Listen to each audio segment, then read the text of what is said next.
Our party is opposed to privatization of power sectors, namely the Genco, Transco, and to Discom in the name of entrusting the power bill collection to Adani Powers in old city of Hyderabad and so-called pilot project.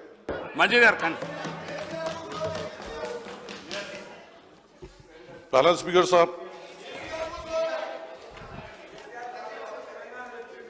Our party, All India Majlis Ittehadul Muslimin, has been demanding that the Telangana state should be given a fair deal by the union government. This has been our party's persistent stand ever since the beautification of United Andhra Pradesh and formation of Telangana state in June 2014. I may recall that my party floor leader, Janab Akbaruddin Awaisi Sahab, has been raising his voice in this particular assembly against the injustice meted out to the Telangana state by the BJP, now NDA government, ever since the new state came into being. Participating in the discussion on the Governor's Address, State Budget Appropriation Bill and short discussion on various subjects, Janab Akbaruddin Awaisi Sahab has been demanding the union government to do justice to the state and implement all the assurances contained in the AP Reorganization Act. However, ever since it came to power in 2014, coinciding with the formation of the Telangana state, the BJP regime at the center has been adopting discriminatory attitude towards Telangana and seeking to favor the successor Andhra Pradesh state at the expense of Telangana. Our party has been highlighting how the union government has been denying its rightful share to Telangana in devolution of central taxes as well as in the central grants in aid for the central schemes and centrally sponsored schemes. Also, the union government has been consistently refusing to fulfill the assurances given in the AP Reorganization Act.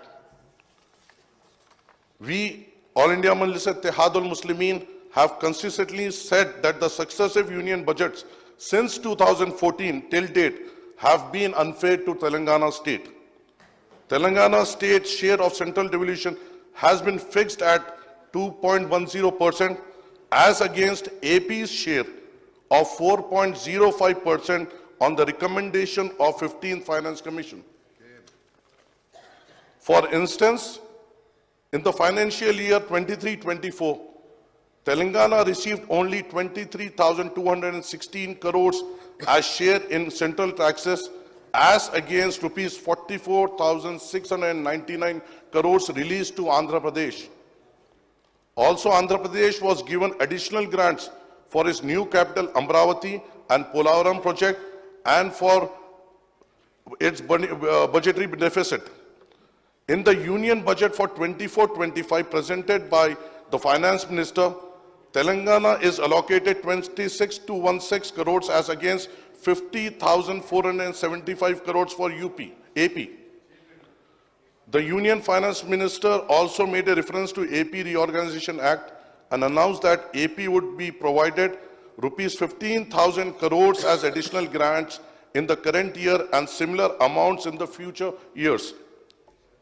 Moreover, the union government has been targeting Telangana state by restricting the borrowing of the state under FRBM Act by curbing the loans taken by corporations, governments, undertakings under the government guarantees with budgetary borrowing of the state government. Also, the union government has been refusing to provide central grants for Mission Kakatiya, Mission Bhagarita, as recommended by Niti Aayog, as well as Palmeru Rangareddy Lift Irrigation Scheme and Kaleshwaram project by designating them as national projects on the lines of Polavaram project of AP as per the AP Reorganization Act. The union government has not fulfilled many of the provisions made in the AP Reorganization Act, including distribution of revenues and appropriation of assets and liabilities of the state government and the state public undertakings. The AP Reorganization Act made several provisions for setting up educational and infrastructure facilities in Telangana also. These provisions relate to the establishment of tribal university, setting up integrated steel plant at Bayaram, and integral coach factory at Khazipet, apart from improvement of road connectivity under NHAI and rail connectivity in the state.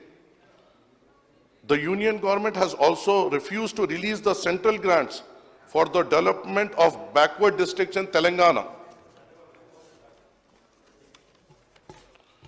Even after 10 years, the union government has failed to fulfill these assurances to the Telangana under the AP Reorganization Act. On the other hand, the BJP government at the center has been making attempts to harm the interest of Telangana by seeking to privatize some coal blocks of Singarini colonies, pressurizing the state to privatize the nationalized bus routes operated by TSRTC, and also gaining control over all irrigation and hydel projects of Godavari and Krishna rivers. Telangana state has suffered a lot on account of the union government apathy in resolving the issues relating to sharing of Krishna waters between Telangana and AP under the Krishna River Water Dispute Tribunal Act. This has adversely affected the Palameru, Rangareddy and Dindi irrigation projects in the state. After the change of government in the state in December 2023, Revant Reddy Saab has met on Prime Minister Narendra Modi, Union Home Minister Amit Shah and other union ministers to seek clearance for various state projects and schemes, as well as for their additional assistance to state, but in no vain. I would like to demand once again that the Congress government in the state should implement all the 6 guarantees and the other promises made by the Congress manifesto by finding the resource of the same. इसका बहुत इंतजार है साहब, खास तौर से आप हमारे भी इलाके में आए थे, वहां पे भी इनका वादा हुआ था और वहां की भी आवाम इसके लिए इंतजार में है. Our party is opposed to privatization of power sectors, namely the Genco, Transco and 2 Discom in the name of entrusting the power bill collection to Adani Powers in old city of Hyderabad and so-called pilot project. We extend